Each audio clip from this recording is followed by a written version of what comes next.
सचिन पायलट और अशोक गहलोत के समर्थकों के बीच के अंदर जिस प्रकार का घर्षण लोग सोच रहे थे, बिल्कुल वैसा ही देखा गया जोधपुर में, जहां कांग्रेस के प्रत्याशी करण सिंह उच्चारिडा की नामांकन सभा थी। इस सभा के अंदर मेन स्ट्रीम मीडिया को तकरीबन आने से मना किया गया, न्योता नहीं दिया गया और केवल उन्हीं पत्रकारों को अंदर आने दिया गया जो कि इनसे एसोसिएटेड थे, या तो उन्होंने कुछ ले दे रखा था और या फिर वो इनकी बात मान रहे थे। इसीलिए वेरीफाई करने के लिए आप खुद देखिए कि जोधपुर की सभा के अंदर हर किसी के पास में वही फुटेज है जो कि करण सिंह उच्चारिडा के ऑफिशियल चैनल के ऊपर से लाइव की गई है। कोई भी चैनल की वहां पर ओरिजिनल फुटेज नहीं है, जबकि अशोक गहलोत और सचिन पायलट वहां दोनों जहां मौजूद हों, वहां पर मीडिया का तो जाजम लग जाना चाहिए था। भाजपा के प्रत्याशी यानी कि गजेंद्र सिंह शेखावत की जो नामांकन सभा थी वो पोलो ग्राउंड में थी। बहुत ही बड़ा ग्राउंड है जो तकरीबन 8 लाख स्क्वायर फीट का है। पूरे के पूरे ग्राउंड के अंदर तो पंडाल नहीं लगाया गया था, फिर भी 3/4 जो एरिया था वो पंडाल का लगा था और वहां पर लोग आए थे। उसके उलट कांग्रेस के प्रत्याशी ने कहा कि मैं उमेद स्टेडियम के अंदर अपनी सभा करूंगा,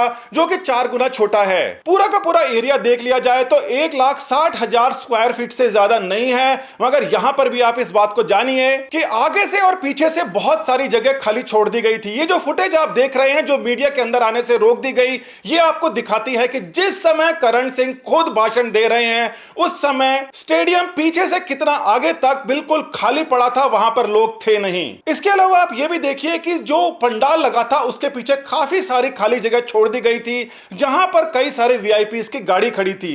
यानी कि कुल मिला के अगर देखा जाए तो 50 से 60 हजार स्क्वायर फीट का भी पंडाल नहीं था। सरकारी गणनाओं के हिसाब से 8 स्क्वायर फीट एक आदमी की जगह की जरूरत होती है, और इस हिसाब से देखा जाए तो वहां पर ज्यादा से ज्यादा 5,000 लोग ही आ सकते थे, और इससे भी कम लोग वहां पर मौजूद थे जिनको इनको बताना था कि 1 लाख से ज्यादा हैं। अब सबसे पहली बात तो यहां पर होती है कि अलग अलग जगह पोस्टर लगाए गए थे कि आरएलपी के हनुमान बेनीवाल यहां पर आएंगे, मगर सचिन पायलट ने कहा कि दिव्या मदेरणा का नाम इसके अंदर क्यों नहीं है। और जब दिव्या मदेरणा यहां पर आई तो लड़ाई झगड़ा जिनका चल रहा है हनुमान बेनीवाल से, हनुमान बेनीवाल नहीं पहुंचे। अपने भाषण के अंदर भी दिव्या मदेरणा ने हनुमान बेनीवाल या उनकी पार्टी का या किसी भी कार्यकर्ता का कोई नाम नहीं लिया।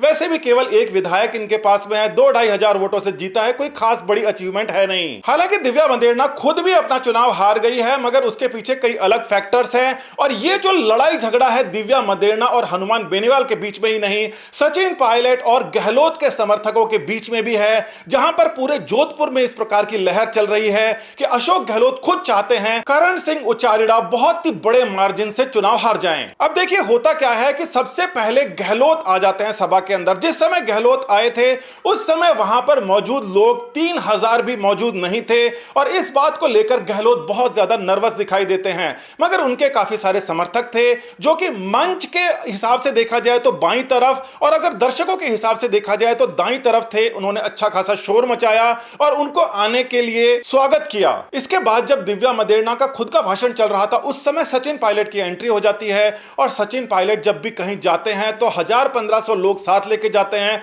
अचानक से भीड़ बढ़ गई थी पंडाल के अंदर और उन्होंने जमकर शोर शराबा किया। दिव्या मदेरणा को पहले से पता था कि सचिन पायलट किस समय आने वाले हैं, उन्होंने अपना भाषण बीच में रोक दिया था। इन सब के उलट अगर बीजेपी की सभा देखते हैं तो वहां किसी प्रकार का कोई घर्षण नहीं था। मुख्यमंत्री भी वहां पर पहुंचे, और वहां के जो लोकल हीरो यानी कि गजेंद्र सिंह शेखावत थे, उनके वहां पर पहुंचने में जब वो मंच के ऊपर पहुंचे थे, साथ के अंदर प्रतापपुरी महाराज थे और बाबू सिंह राठौड़ जो अभी तक उनसे अलग चल रहे थे, सारे के सारे एकजुट होकर जब सभा कर रहे थे तो वो सभा देखते बन रही थी। लोग कह रहे थे 1 लाख से ऊपर की सभा है, मगर हमारे आकलन के हिसाब से 1 लाख तक भीड़ नहीं पहुंच पाई थी। अशोक गहलोत के नाराज होने का एक और बहुत ही बड़ा सबूत आपको दिखाई देगा कि करण सिंह की रैली के अंदर जो नामांकन सभा थी उसके अंदर मुस्लिम वहां पर तकरीबन ना के बराबर थे। हर किसी मीडिया वाले ने इस बात को ऑब्जर्व किया, मगर उनको खिला पिला दिया था, इसलिए चुपचाप बैठे रहे। सचिन पायलट के जो समर्थक थे जब भी जाते हैं तो 50-100 गाड़ियां साथ रखते हैं, मगर वो सारे के सारे जो समर्थक थे वो जोधपुर विधानसभा के बाहर के थे, जिनका यहां पर कोई लेना देना नहीं था।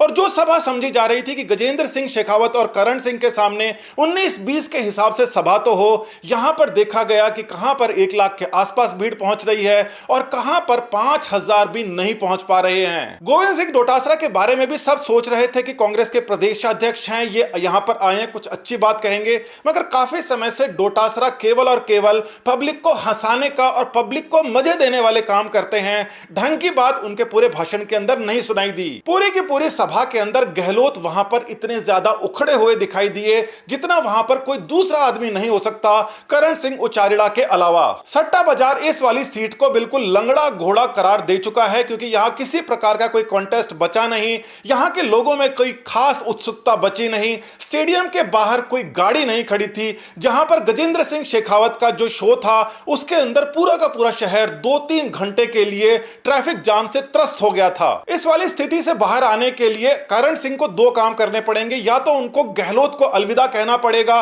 और केवल सचिन पायलट के साथ रहना पड़ेगा, तभी उनके सचिन पायलट के समर्थक कुछ यहां पर आकर ग्राउंड के ऊपर कर सकते हैं। नहीं तो करण सिंह के पास कुछ नहीं, गहलोत उनसे बिल्कुल खफा हैं। लोकल लोग ये मानते हैं कि उनके खफा होने का कारण ये तो है ही कि सचिन पायलट के वो समर्थक थे, आजकल किसी के समर्थक नहीं है, मगर इससे बड़ी बात ये मानते हैं कि गहलोत के बेटे जिस बड़े मार्जिन से हारे थे, अगर उस मार्जिन से कम भी अगर करण सिंह उचारिड़ा अगर मार्जिन कर पाते हैं तो ये गहलोत की हार होगी। गजेंद्र सिंह शेखावत गहलोत के सबसे बड़े दुश्मन नंबर 1 है, मगर उसके बावजूद अगर ये वाला मार्जिन कम हो जाता है तो गहलोत की राजनीति बिल्कुल हवा हो जाएगी। और इसीलिए जोधपुर का जो चुनाव है वो तकरीबन सलट चुका है। वहां पर जो कांग्रेस के प्रत्याशी हैं वो तकरीबन हथियार डाल चुके हैं। आप जुड़े रहिए हमारे साथ, क्योंकि हमें भी यहां पे रिपोर्टिंग करने से रोका गया था। सचिन पायलट को थोड़ा नजदीक से कवर करने की कोशिश कर रहे थे हम बार बार, मगर बार बार हमें धक्का देकर बाहर करने की कोशिश की जा रही थी। और इसीलिए और वो सारी की सारी बातें जो छुपाने की कोशिश की जा रही हैं